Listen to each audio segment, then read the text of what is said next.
The angle of elevation of the top of a pole from a point A on the ground is 30 degrees. Angle of elevation changes to 45 degrees after moving 20 meters towards the base of the pole. Then the height of the pole is a very simple question. There is a pole here.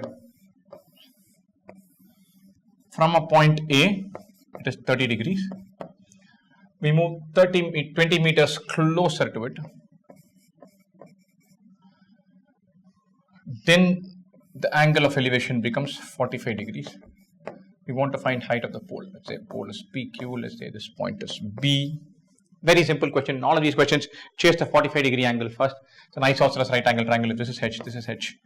Tan 30 is 1 by root 3. That is H. Then this whole thing is root 3H.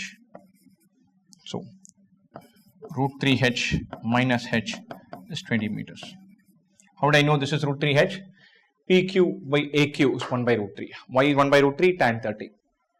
You can know all this. I know I can do this very elaborately by writing triangles and all that.